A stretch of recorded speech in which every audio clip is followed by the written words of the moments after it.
Welcome back to the High Elves Abridged, where last time we almost accidentally took down the Goblins of Moria by killing their leader, and then we consolidated our little bit of territory around Rivendell.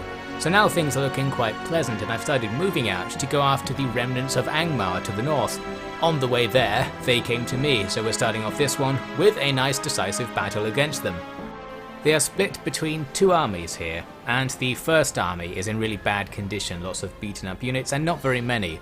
So the plan is to defeat their initially deployed troops before the reinforcements get too involved. So here I am, raining some arrows on those troops.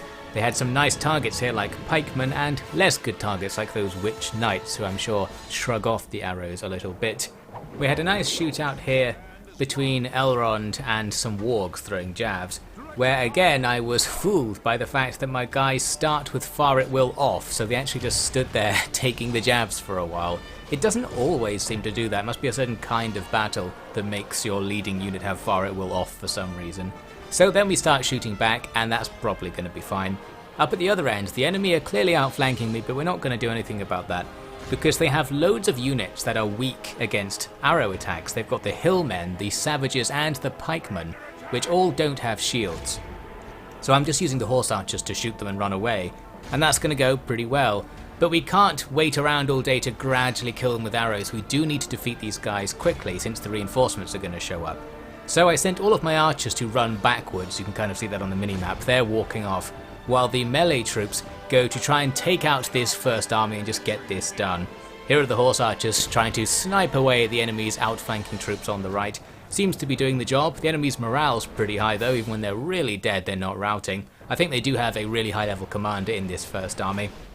Meanwhile, my archers are starting to face the second army. For now it's just a couple of leading units, some Cantabrian circling wargs which I've never seen before, and a small group of archers to fire at.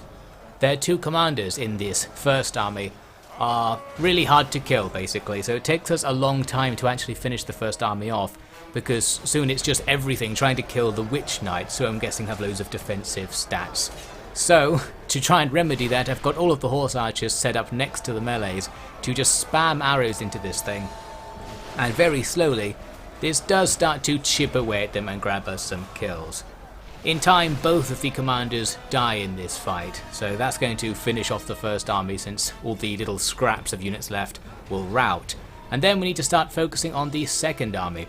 The second army is coming in with absolutely no formation, which will help us out quite a lot. Elrond is again skirmishing with some warg skirmishers. There's a notification that the second of the two leading generals is down. Now it's time to frantically reposition in time for the next battle, which is the real battle. This is where most of the enemy troops are going to start engaging us.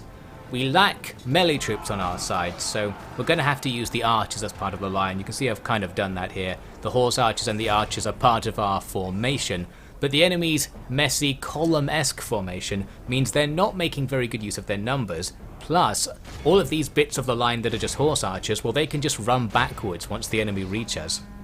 So we don't have to take any particularly bad engagements, and the ones we are taking, mostly on the left, should be okay. I'm sure their stats are lower than ours. We haven't checked the enemy's melee stats in this case, but I like to think they're pure trash. Here's a nice, not very deadly cavalry charge into these hillmen, but it's deadly in the sense that this second army has no general, so we can rout these units more effectively. We're seeing units routing away with loads of their troops, completely different to the first army. Meaning while the second part of the battle is theoretically the more difficult part, we only have to kill a few of them to actually get these big units to run away, and this ends up being quite easy in the end.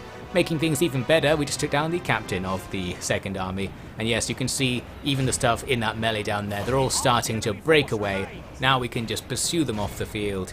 And that's going to be the end of the Angmar army. We don't know how much other stuff they have or how much territory we have, but this is a great start to our campaign against them. Looks like I did deign to fight this pike wall from the front. Probably not a good idea, but it kind of seems like I'm so in amongst them there that the pike wall must not be working very well. Anyway, I'm sure at some point I outflanked them and killed them. Now let's skip to after we've chased them to the edge of the map and see the result. We lost 12% of our force, not too bad, and the enemy lost virtually everything. So there we have it, although actually the enemy's losses will be a little bit lower than it says here, because afterwards the ransom came up, It was worth like 5,000. I was like, I actually do want that 5,000, and they paid me for it. I'm not sure that was a good idea because we don't really need the money at this point. We have a decent income. So some enemy troops go away and we'll just kill them again sometime, I guess. Also, the rebel force we were besieging surrenders at the end of that turn. So there, we have taken the castle I was going for, grabbing that extra general, putting this bladesmith's guild in the new castle, and now we're done. So with this rebel place taken, we now actually do border the Remnants of Angmar to the north, so our real campaign against them begins. And to start with, we're going to have to fight right outside the castle, because after moving a spy, it revealed they had another army standing in the forest outside. I did see them before walking down towards us, but I figured they'd gone away. No, they were just hiding and managed not to participate in that big battle just now. So now we'll kill them separately. That's going to be much easier. We can just stand around again for this one, because it's another smorgasbord of things that are weak against foot archer units. So I don't have to click the mouse very much, and that's what I'm really looking for when I play a game. We can sit back and let our archers just shoot stuff, including their archers who are again doing the Cantabrian Circle, very amusing. Here's Elrond again having a shootout with warg skirmishers, his new favourite activity. And the enemy did then eventually outflank us on the left. I'm lazily reacting to this, not actually moving the formation because I don't want our guys to stop firing, but sometimes sending some melee troops to block the enemy. That's kind of me.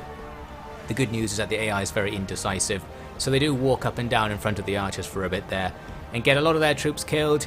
Now we're going to go around them with the horse archers because there are some foot archers on their side that we want to take down. The horse archers probably aren't the best thing to do it, but it stops them firing once they're in melee. Looks like we cleared the wargs out over here using our lancers, and they can fold in to attack the archers as well, and basically everything routes.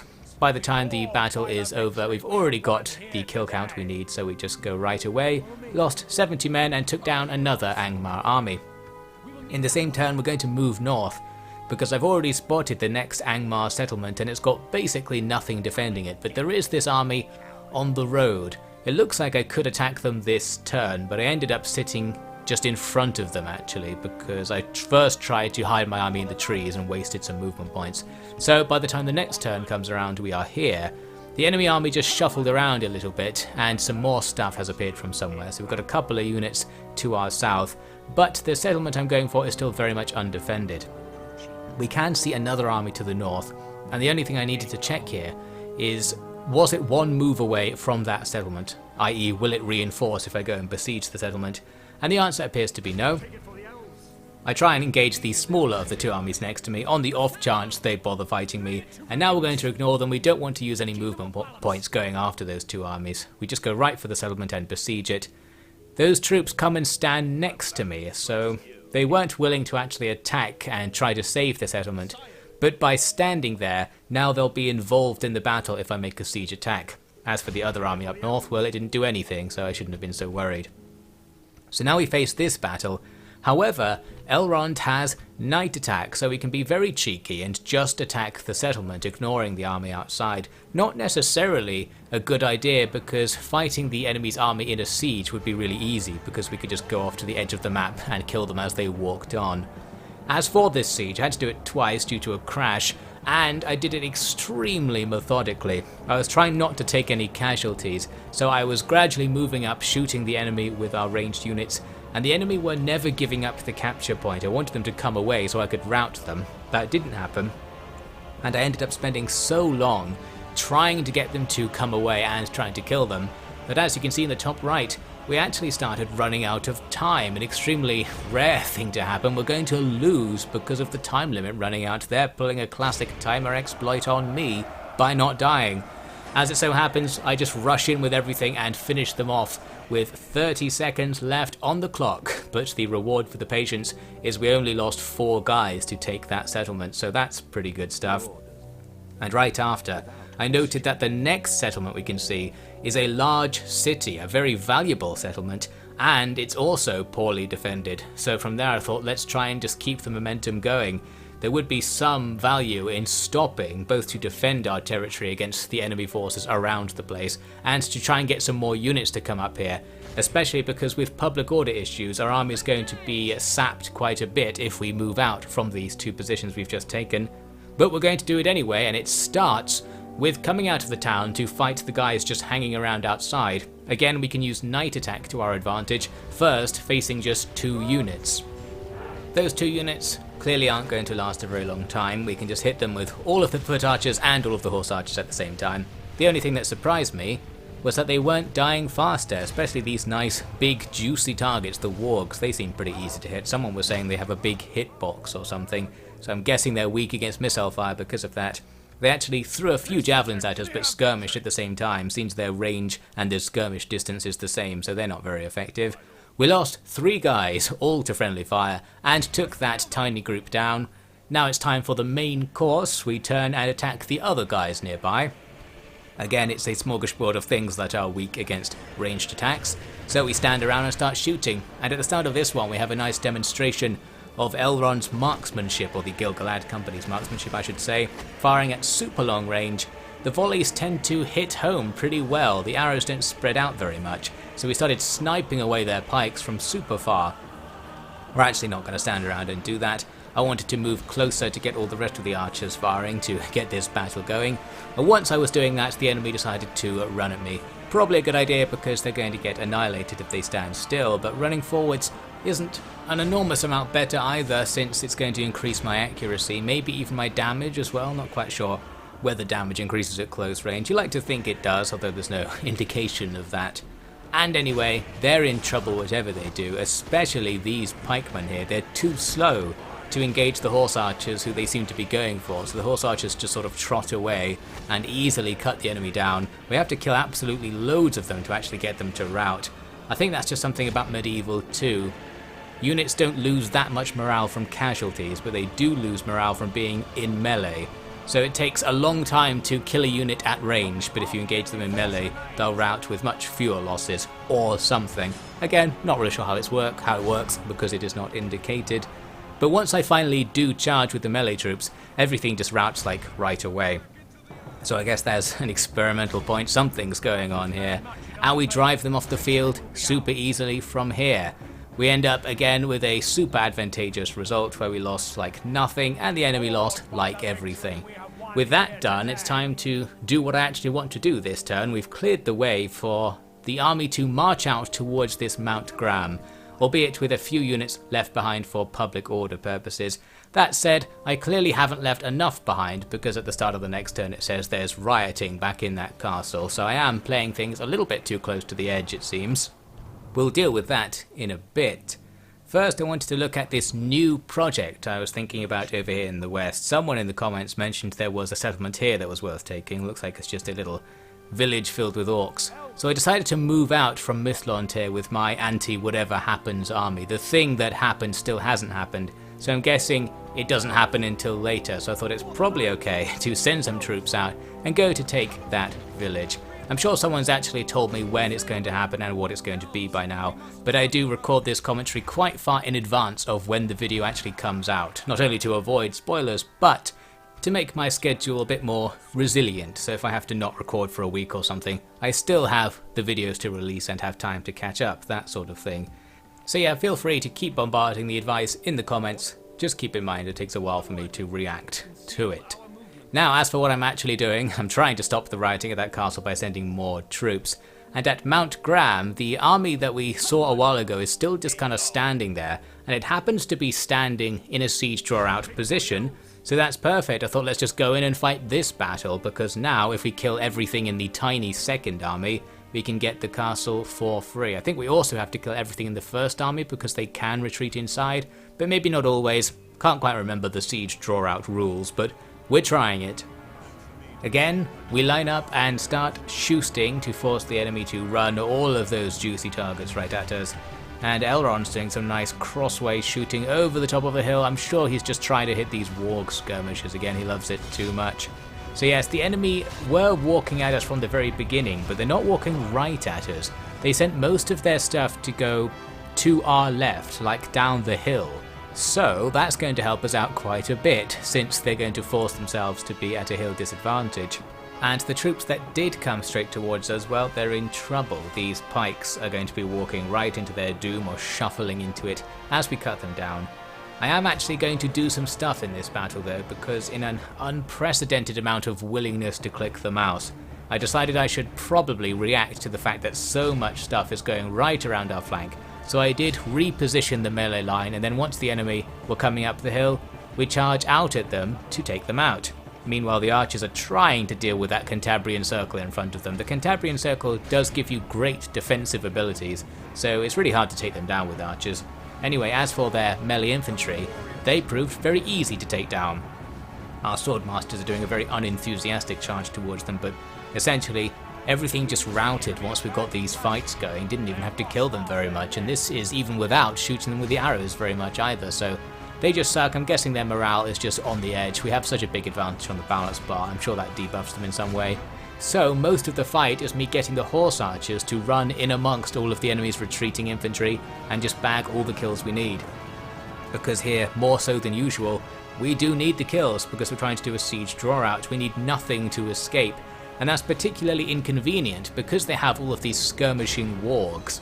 They can easily rout and leave the field with a lot of strength left, and there's quite a few units of those as well, so we need to be careful to take them down. Essentially, I just put some horse archers behind roughly where the wargs were before charging in to engage them. That means that as the battle ends and they rout, we can do a continue battle and catch some of them as they leave. We just have to catch enough that the magic percentage is reached. We also had to kill their general, which you can see by that sword on the left we've already done. The general was in amongst one of the leading warg units.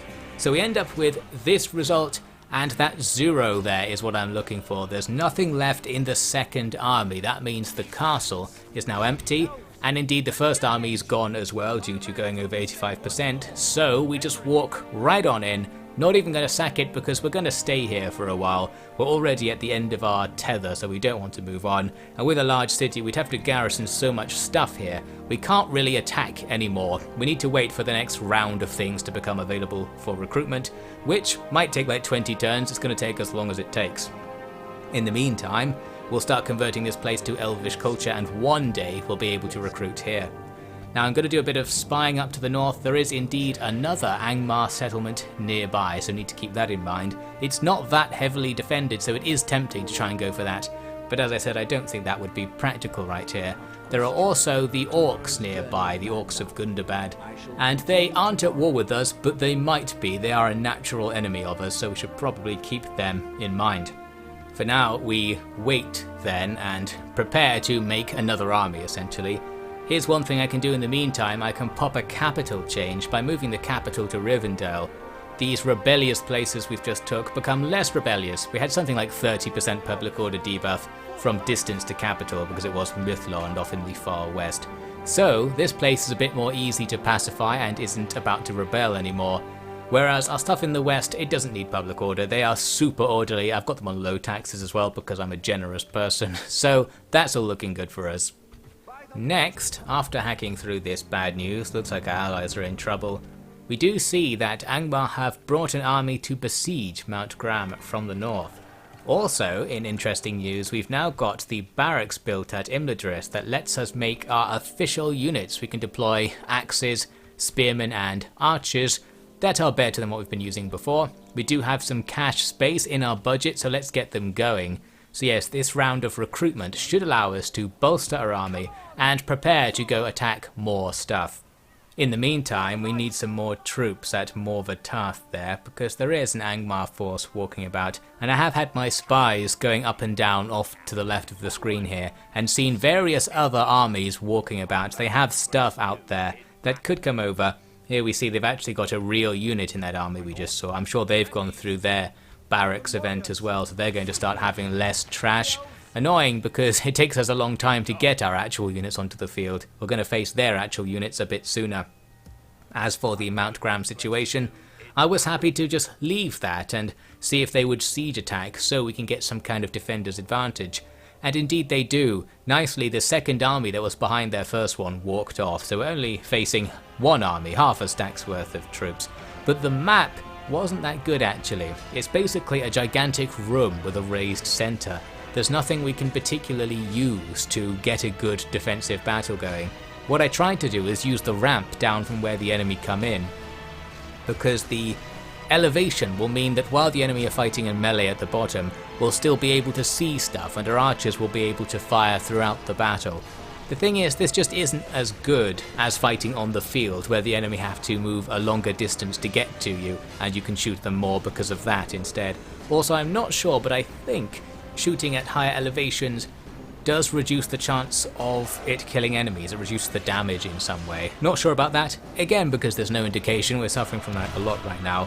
But it seems like this is worse than shooting over flat ground.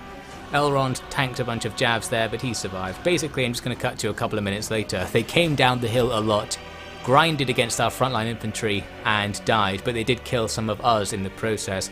And then I thought, this isn't really that good. I'm going to try falling back to use the mound instead. There's a nice impassable terrain thing on the side facing where the enemy are coming in, so our archers are safe to look out at the enemy from there. But they did attack up here with some of their warg raiders. I counterattacked with my Dunedain Wardens. Figured this would be really good since the Dunedain Wardens are probably an anti-cav unit, but it did take a while to bring these guys down.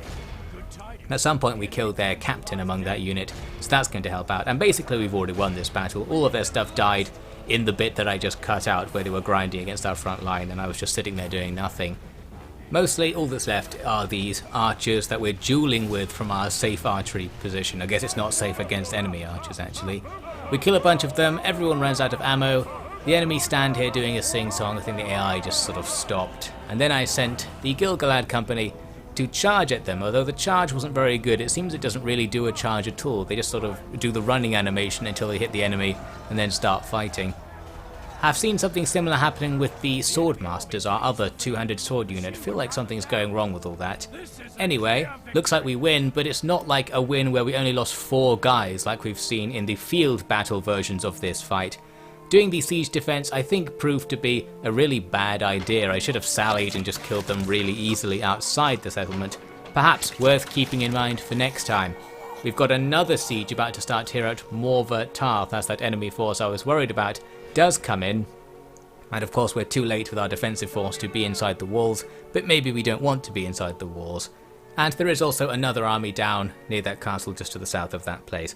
So overall, we've got a lot of defending to do. It's possible we've actually overextended because it's going to take us a long time to reinforce our positions, which may not be the case for the enemy. So now we just need to cling on until we can get back to a position of comfort.